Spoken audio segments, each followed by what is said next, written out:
அனைத்து நண்பர்களுக்கும் வணக்கம். இன்றைய வீடியோ பதிவில் நம்ம டெய்லி டெஸ்ட் 12வதுக்கான எக்ஸ்பிளனேஷன் வீடியோ பார்க்கலாம். வாங்க வீடியோக்குள்ள போயிடலாம். முதல் கேள்வி பாருங்க என்ன கொடுத்துருக்காங்கன்னு சொல்லிட்டு, வானை ஊன்றிய மதலை போல எனும் வரியில் கலங்கரை விளக்கத்தின் தோற்றத்தை குறித்து கூறுமுள் கேட்டிருக்காங்களா. இதில் நமக்கு இன்ட்டு மாதிரி ஞாபகம் வச்சுக்கோங்க. வானை ஊன்றிய மதலை அப்படின்னா நமக்கு எதை குறிக்குதுங்க? கலங்கரை விளக்கத்தோட தோற்றம். இது ரொம்ப முக்கியமானதை பார்த்துக்கோங்க. நமக்கு டேரெக்டாக கூட கேட்பாங்க. இதை கொடுத்துட்டு இது எதை மாதிரி இருக்குன்னு கூட கேட்பாங்க.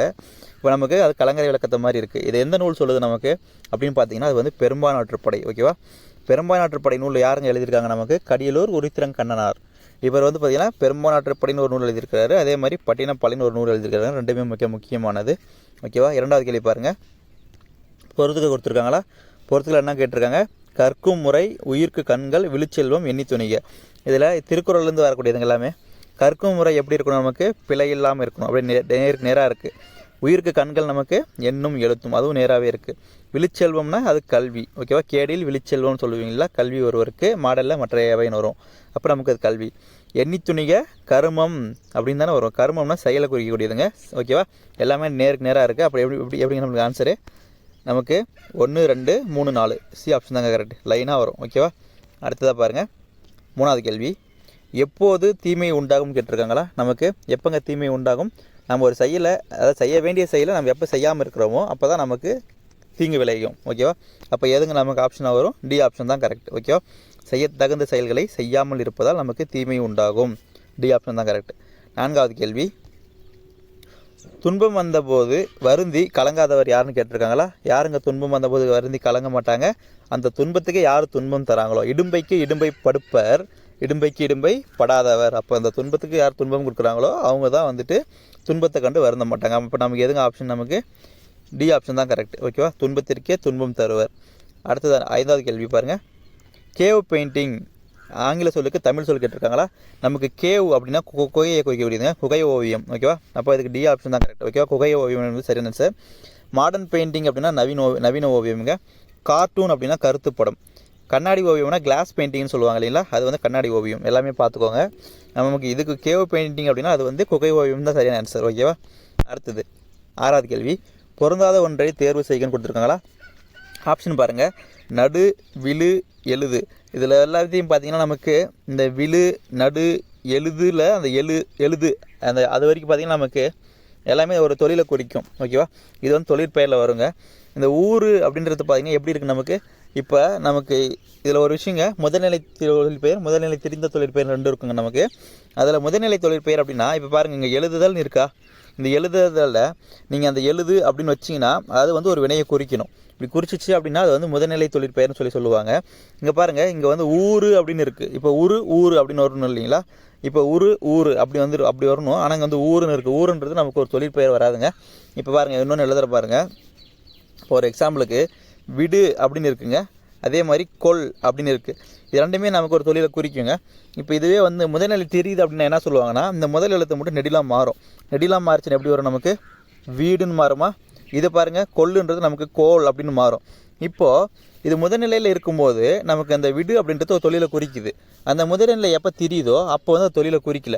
அதாவது தொழிலை குறிக்கணும்னு அவசியம் இல்லைங்க. அது ஏதாச்சும் வேறு பொருளை கூட கொடுக்கலாம். அதை பற்றி கவலை கிடையாது. அது வந்து நமக்கு முதல்நிலை தெரியுது. அப்போ அது முதல்நிலையில் எப்படி இருக்குது? நமக்கு தொழிற்பெயராக இருக்குது. திரியும் போது தொழிற்பெயராக இல்லை. அதை பற்றி நீங்கள் கவலைப்பட தேவையில்ல. இப்போ நமக்கு வீடுன்னு கொடுத்தா அது வந்து நமக்கு முதல்நிலை தெரிந்த தொழிற்பெயர். ஏன்னா அது முதல்நிலையில் என்னவா இருக்குது? தொழிற்பெயராக இருக்குது. அதை தான் சொல்ல வராங்க. ஓகேவா? நீங்கள் அப்படி தான் பார்க்கணும். ஓகேவா? இப்போ நடு, விழு, எழுது. இந்த எழுதுதலில் நமக்கு எழுதுன்றது நமக்கு ஒரு தொழிலை குறிக்கக்கூடியது. அதனால் அதெல்லாமே வந்து நமக்கு எப்படி வருது? முதல்நிலை தொழிற்பெயராக வரும். இப்போது நடுன்றதை நம்ம நாடு அப்படின்னு எழுதுறோம்னு வச்சுக்கோங்க. அது வந்து நமக்கு முதல்நிலை தெரிஞ்சிடும். இப்போ வீலுன்றத வீலு அப்படின்னு எழுதுறாங்க. ஆனால் வீலுன்னா நமக்கு என்ன பொருள் எனக்கும் தெரியல. உங்களுக்கு தெரிஞ்ச கமெண்ட் பண்ணுங்கள். எழுதுதல்னு இருக்குது. இதெல்லாம் வந்து நம்ம தொழிற்பெயர் டேரெக்டாக சொல்லிட்டு போயிடலாம். ஓகேவா? நமக்கு இது புரிஞ்சிருக்குன்னு நினைக்கிறேன். உங்களுக்கு புரிஞ்சிருக்குன்னு நினைக்கிறேன். 7வது கேள்வி பாருங்கள். நெகிலின்னு கொடுத்துருக்காங்களா? நெகிலி அப்படின்னா நமக்கு தீச்சுடரை குறிக்கக்கூடியது. 4வது ஆப்ஷனில் வரும். ஓகேவா? அடுத்து சென்னி அப்படின்னா நமக்கு உச்சி, மலை உச்சியை சொல்லுவாங்க இல்லைங்களா? அது. மதலை அப்படின்னா தூணை குறிக்கும். அலுவம் அப்படின்னா நமக்கு கடலை குறிக்கும். இப்போ ஆப்ஷன் பாருங்கள் நமக்கு எப்படி வருதுன்னு சொல்லிட்டு 4 3ன்னு ஆரம்பிக்கணுமா? 4 3ன்னு ஆரம்பிக்கிறது நமக்கு பி ஆப்ஷன் தான் கரெக்டாக வருது. ஓகேவா? இதுக்கு பி தாங்க ஆன்சர். ஓகே. அடுத்ததா 8வது கேள்வி. தொண்டைமான் இளைஞரனை பாட்டுடை தலைவனாக கொண்டு பாடப்பட்ட நூல். இது யாருங்க நமக்கு பாடியிருக்காங்க? தொண்டைமான் இளைஞரனை பாட்டுடை தலைவனாக கொண்டு பாடப்பட்ட நூல் வந்து நமக்கு பெரும்பானாற்றுப்படை. கலியலூர் உருத்திரங்கண்ணர் எழுதியிருக்காங்க 2 நூல். அந்த 2 நூலில் இந்த பெரும்பான்மையாற்றுப் படையோட பாட்டுடை தலைவன் யாருன்னா நமக்கு தொண்டைமான் இளந்திரையன். மிக முக்கியமானதை தெரிஞ்சுக்கோங்க. அடுத்து 9வது கேள்வி. 2 முதல் 12 அடி வரை வரும் பாவகை கேட்டிருக்காங்களா? நமக்கு பாவகையில் மொத்தம் 4 இருக்குன்னு உங்களுக்கு தெரியும்.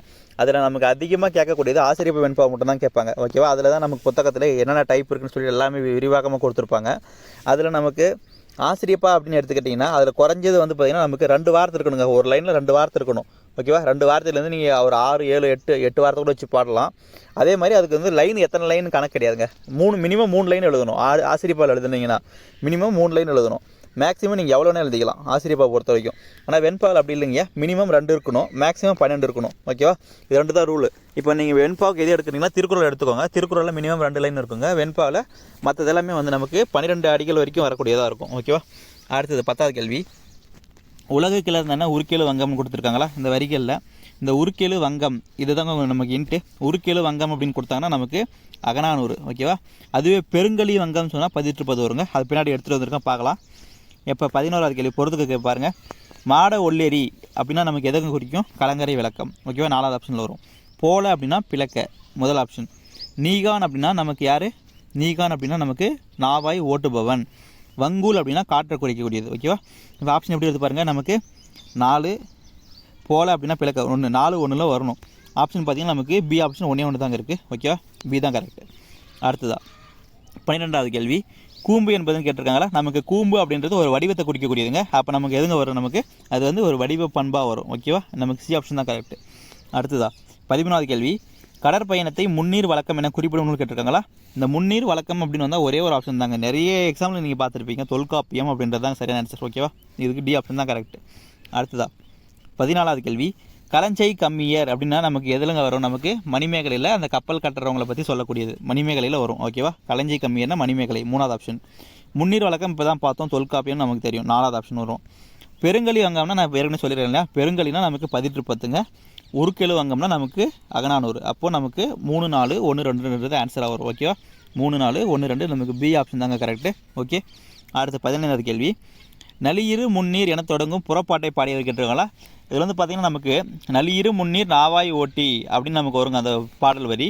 அதில் என்ன சொல்லியிருப்பாங்க அப்படின்னா கரிகாலனோட முன்னோர்களாக இருந்தவங்க காற்றினோட திசை அறிந்து வணிகம் செஞ்சாங்க அப்படின்னு சொல்லுவாங்க. அந்த பாடல் வந்து நமக்கு புறநானூரில் வரக்கூடியதுங்க. இங்கே புறப்பாடுன்னு கொடுத்தாலும் ஒன்று தாங்க, புறநானூறுன்னு கொடுத்தாலும் ஒன்று தான். ஓகேவா? நமக்கு புறம் சார்ந்த பாடல் இல்லையா? அதனால் புறப்பாட்டுன்னு கொடுக்கலாம், நமக்கு புறநானூறுன்னு டேரெக்டாக கொடுப்பாங்க. இது வந்து யார் பாடினது அப்படின்னு பார்த்தீங்கன்னா நமக்கு வெண்ணி கொய்யத்தியார். ஓகேவா? வெண்ணி கொய்யத்தியார் அப்படின்றவங்க தான் நமக்கு இந்த பாடலை பாடியிருக்காங்க. ஓகேவா? அடுத்து 16வது கேள்வி பாருங்கள். கப்பலை உரிய திசையில் செலுத்துவதற்கு பயன்படும் கருவி கேட்டிருக்காங்களா? நமக்கு எதுங்க? சுக்கான் என்பது நமக்கு கப்பலை திருப்புறதுக்காக பயன்படுத்துவாங்க. ஓகேவா? மிக முக்கியமானதை தெரிஞ்சுக்கோங்க. 17வது கேள்வி. அறிவியல் புனைக்கதைகளின் தலைமகன் என புகழப்படுபவர் கேட்டிருக்காங்களா? யாருங்க? நமக்கு ஜூல்ஸ் வெர்ன். ஜூல்ஸ் வெர்ன் இவரை தான் வந்து நம்ம அறிவியல் புனைக்கதைகளின் தலைமகன் சொல்லி சொல்கிறோம். ஓகே. அடுத்து 18வது கேள்வி பாருங்கள். மண் பொன் அப்படின்னா நமக்கு என்னங்க? ஒரு பெயரை குறிக்குதா? அப்போ நமக்கு அது பெயர் இயற் சொல். இயற் சொல்னால் நமக்கு என்னங்க? இயற் சொல்னால் என்ன? இப்போ நார்மலாக படிக்க தெரிஞ்சவங்களுக்கு அது புரியும். திரி சொல்னால் நல்லா படிக்க தெரிஞ்சால் தான் புரியும். அதுவே திசை சொல் அப்படின்னா நம்மளை சுற்றி இருக்கிற இடத்துல நம்ம சொல்கிற சொல்ல அவங்க இப்படி சொல்கிறாங்க அந்த மாதிரி வரும். இப்போ கேணி கிணறு ரெண்டுமே ஒரே மீனிங் தான், ஒரே பொருள் தான், ஆனால் வெவ்வேறு இடத்துல வெவ்வேறு மாதிரி சொல்கிறாங்க. அதுதான் வந்து நமக்கு அது திசையில் வரும். வட சொல்னால் நமக்கு சமஸ்கிருத சொல். இது உங்களுக்கு தெரியும்னு நினைக்கிறேன். இய சொல் அப்படின்னா நார்மலாக படிக்க தெரிஞ்சால் புரியும். இப்போ மண் பொன் இது ரெண்டுமே நார்மலாக படிக்க தெரிஞ்சாலே புரியும். அப்போ நமக்கு அது எது குறிக்குது? பெயரை குறிக்குது. அப்போ பெயர் இயற் சொல். இப்போ நடந்தான் வந்தான் இப்போ வந்து பார்த்திங்கன்னா இது வினையை குறிக்குது இல்லைங்களா? அப்போ வினை இயற் சொல். அவனை அவனால் அதில் பார்த்திங்கன்னா நமக்கு ஐ ஆள் அப்படின்னு மறைஞ்சு வருதா? ஐ ஆளாக நமக்கு என்னங்க? எல்லாமே வேற்றுமையில் வரும். இந்த வேற்றுமை உருவு வந்தாலும் சரி, அதே மாதிரி உண்மை தொகையில் வரக்கூடிய அந்த ஓமை உருவு வரும்னே நமக்கு போலப்புறைய மானக்கடப்பு ஒப்ப உரலாம் வரும் இல்லைங்களா? அந்த மாதிரி வந்தாலும் சரி, அதெல்லாமே நமக்கு இடையில சொருகிறதா வரும். ஓகேவா? இடையில வந்து நாமளாக இன்செர்ட் பண்ணுற மாதிரி வரும். அந்த மாதிரி வரத்தெல்லாமே நமக்கு என்னங்க? இடையில சொருகிறதால இடையில வரும். ஓகேவா? அதான் இடை ஏர் சொல். ஓகேவா? அடுத்தது மாநகர். இதில் வந்து பார்த்திங்கன்னா மா அப்படின்னா நமக்கு எதை குறிக்கும்? மானா பெரிய மா, அப்புறம் கடு நனி இதெல்லாம் வந்து நமக்கு எதை குறிக்கும்? எல்லாமே உரி சொல். அப்போ டேரெக்டாக வரும். ஓகேவா? இதுக்கு ஆப்ஷன் வந்து நமக்கு 1 2 3 4 அப்படி டேரெக்டாக அடிக்கலாம். ஓகேவா? நமக்கு சி ஆப்ஷன் தாங்க கரெக்ட். ஓகே. அடுத்ததா 19வது கேள்வி. ஒரு பொறுத்துக்கு கொடுத்துருக்காங்க பாருங்கள். தேகம் அப்படின்னா நமக்கு எதை குறிக்கும்? இதெல்லாம் வந்து நமக்கு பிறமொழி சொல்லுக்கு தமிழ் சொல் கேட்குறாங்க. தேகம் அப்படின்னா நமக்கு உடலை குறிக்கக்கூடியது, அப்போ நம்ம 3வது ஆப்ஷனில் இருக்குது. விஞ்ஞானம் அப்படின்னா நமக்கு அறிவியல், ஓகேவா, அது முதல் ஆப்ஷன், ஓகேவா. சதம் அப்படின்னா 100 சொல்லுவாங்க, 100னா நமக்கு 2வது ஆப்ஷனில் வருது. ஆதி அப்படின்னா முதல், ஆதி அந்தம்னு சொல்லுவாங்க. ஆதினா நமக்கு முதல்ல வருங்க, அந்தம்னா இறுதியாக வரும். நமக்கு அந்தாதின்னு சொல்லுவாங்க இல்லையா, அந்தமும் ஆதியும் சேர்ந்தது நமக்கு அந்தாதி. அப்போனா என்னங்க, கடைசியும் முதலும் சேர்ந்தது, ஓகேவா. இதுதான் நமக்கு அந்தாதின்னு சொல்லுவாங்க. அந்தமும் ஆதியும் வரும். இது ஆதினா நமக்கு முதல், ஓகேவா, 4வது ஆப்ஷனில் வரும். அப்போ 3 1 2 4 எதில் வருதுங்க நமக்கு? 3 1 2 4 நமக்கு பி ஆப்ஷன் தான் கரெக்ட், ஓகேவா. அடுத்து 20வது கேள்வி. இசை அமுது நூலின் ஆசிரியர் கேட்டிருக்காங்களா? இசை அமுதுன்றது நமக்கு யாரோட நூலுங்க? பாரதிதாசனோடது, ஓகேவா. பாரதிதாசனோட இயற்பெயர் என்னது நமக்கு? சுப்புரத்தினம், கனக சுப்புரத்தினம், ஓகேவா. சுப்பிரமணியன் அப்படின்னா பாரதியார் குறிக்குங்க. நமக்கு சுப்புரத்தினம்ன்றது பாரதிதாசனை குறிக்கும். மிக முக்கியமாக தெரிஞ்சுக்கோங்க. அடுத்ததா 21வது கேள்வி. அறம் பொருள் இன்பம் என முப்பால் பகுப்பு கொண்ட நூல் கேட்டிருக்காங்களா? நமக்கு எது அறம் பொருள் இன்பம் முப்பால் இருக்கும்? நமக்கு திருக்குறள் ஒன்று தெரியுங்க நார்மலாக. அந்த திருக்குறள் ஆப்ஷனில் இல்லை அப்படின்னா அடுத்த நீங்கள் யாரை எதை சூஸ் பண்ணணும் அப்படின்னா 4 அடியாரை சூஸ் பண்ணணும், ஓகேவா. 4 அடியார்னு கொடுப்பாங்க, இல்லைன்னா 4 அடி 400னு கொடுப்பாங்க, இல்லை வேளாண் வேதம் சொல்லுவாங்க. எல்லாமே ஒன்று தாங்க, ஓகேவா. எல்லாமே வந்து 4 அடி 400ஓட அதாவது 4 அடியாரோட வேறு பெயர்கள் தான், ஓகேவா. அடுத்து 22வது கேள்வி. தமிழ் இயக்கம் இந்த நூல் யாருங்க எழுதியிருக்காங்க? தமிழ் இயக்கம்ன்றது நமக்கு பாரதிதாசன் எழுதுனது, ஓகேவா. 3வது ஆப்ஷனில் வரும். சீட்டு கவின்றது நமக்கு பாரதியாருங்க, ஈஸியாக தெரியணும் உங்களுக்கு. சீட்டு கவின்னு அவர் ஒரு புனைப்பெயர் கூட இருக்குன்னு நினைக்கிறேன். அடுத்தது சி ஆப்ஷனில் வருதாதுங்க, சேக்கிழார் பிள்ளை தமிழ். இது வந்து நமக்கு மகாவித்வான் மீனாட்சி சுந்தரம் பிள்ளை, அதாவது நவீன கம்பர் என அழைக்கப்பட்ட மகாவித்வான் மீனாட்சி சுந்தரம் பிள்ளை. அதே மாதிரி சூளாமணி அப்படின்னா அது வந்து நமக்கு தோலாமொழி தேவர் எழுதுனது. நமக்கு ஐஞ்சிறும் காப்பியத்தில் ஒரே ஒரு நூலுக்கு தாங்க ஆசிரியர் பேர் தெரியும், அது இதுதாங்க. சூளாமணிக்கு மட்டும்தான் நமக்கு ஆசிரியர் பேர் தெரியும், மற்ற எந்த நூலுக்குமே ஆசிரியர் பேர் தெரியாது, ஓகேவா. அது ஒன்று தெரிஞ்சுக்கோங்க. இதுக்கு ஆப்ஷன் எப்படி வருதுன்னு பாருங்கள். நமக்கு 3 1 2 2 இல்லை 4 3, ஓகேவா. 4 3 இல்லை 2, ஓகே. 3 1 4 2 ரைட்டு, கரெக்டாக.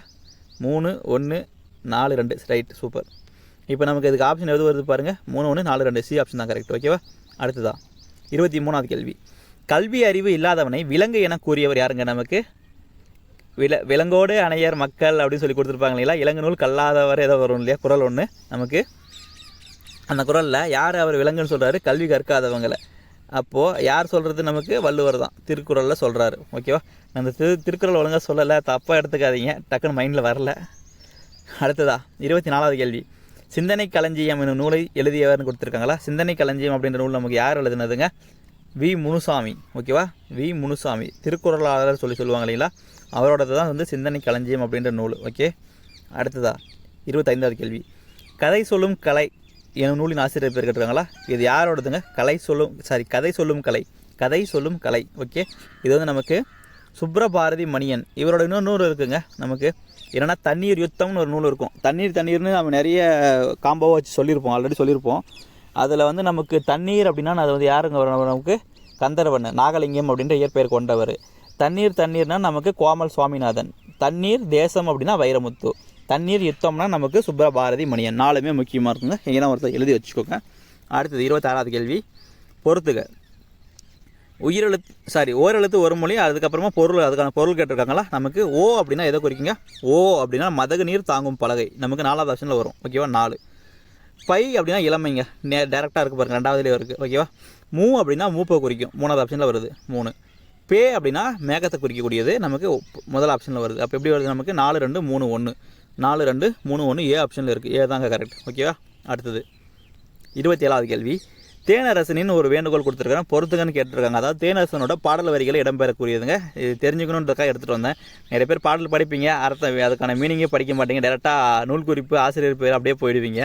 அதனால் எடுத்துகிட்டு வந்தேன், தெரிஞ்சுக்கோங்க அப்படின்னு சொல்லிட்டு. நமக்கு எப்படி வேணால் கேட்பாங்க இல்லைங்களா, அதனால் என்னென்ன கொடுத்துருவாங்க பாருங்கள். இவர் வந்து அந்த பாடலில் ஒரு சிலை வடிக்கிறவங்க, அவங்க அந்த சிலையோட வடிவம், அதாவது சிலை வடிக்கிறவங்களுக்கு ஒரு அறிவுரை சொன்ன மாதிரி இருக்குங்க, ஓகேவா.